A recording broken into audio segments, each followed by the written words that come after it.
All right, it's another toy store, yay! Ho, ho, ho. Ask most young children what they want, and the answer will be toys, toys, toys.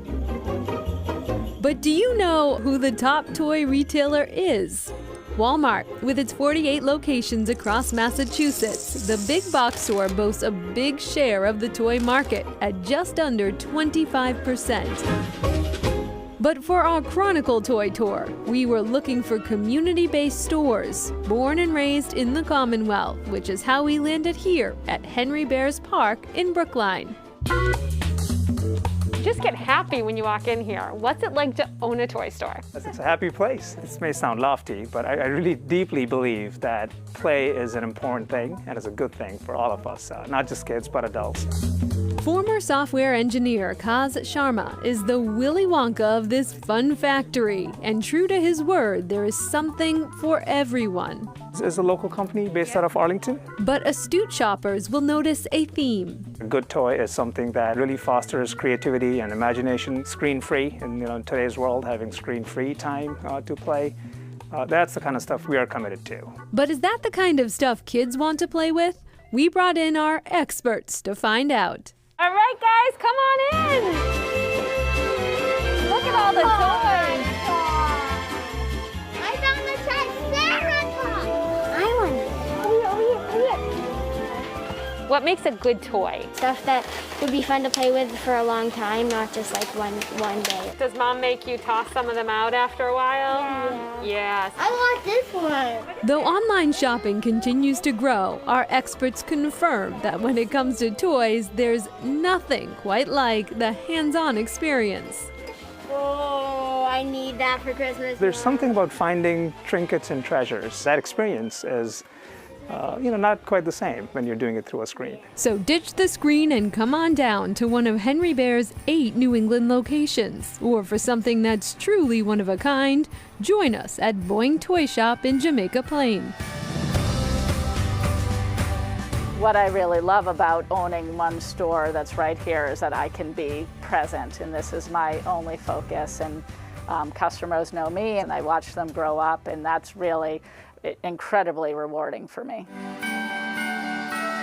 Owner Kim Mitchell is a longtime JP resident who took over this shop in March of 2011, but 9 years on the job couldn't prepare her for what happened in March of 2020.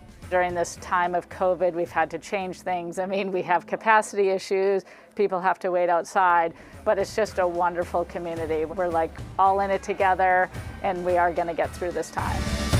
The store's connection with this diverse community can also be seen in the toys on the shelves. We definitely try to be as representative as we can within our community. It's not always particularly easy, honestly. The industry is not really sort of as progressive as maybe this particular neighborhood is. Issues around cultural diversity in toys are as old as the industry itself. For many years, the solution was to change the color, not the features of the doll. But that's all changing, as we learn at our last stop inside a Randolph hair salon, where we find a toy factory with a twist. It's very important for a child to be able to have a doll that look like them. Growing up in Haiti, Fusion Doll founder Wadleen Piram says pretty pictures and the toys available to her created an image of beauty that didn't reflect her own. I really was struggling with self-love. I even permed my hair when I was really young without my mom knowing. But if you know anything about Caribbean families, it was like, they did not take it well. After moving to the U.S. in search of a better life, she took a couple of business classes, tracked down a manufacturer, and in 2017, with $500, launched Fusion Dolls. I only was able to afford 30 dolls, and then they were sold so quickly. My first customers was my family, my friends. We have Angel here, Chloe, Malika. It didn't take long for word of mouth and passion to start building her business. Each one has their own unique story, one that reflects the allure in all shades. I don't know, what do you think? I love the pink. I think it's really nice. The clothes are handmade, stitched together in the bright colors of tradition. This is our Kwanzaa outfit. And awareness of modern struggles. We have a nurse here. Yes. And here you even have a little mask. Can you show me? You can lift it up and down. We want to protect ourselves, so She can put the mask on. Yes. Piram now sells her dolls to customers all over the world and has donated more than 100 to an orphanage near her hometown in Haiti. Everyone that's watching me right now, I want you guys to know that you guys are beautiful, you are unique, and use your powers because you guys are born with it already.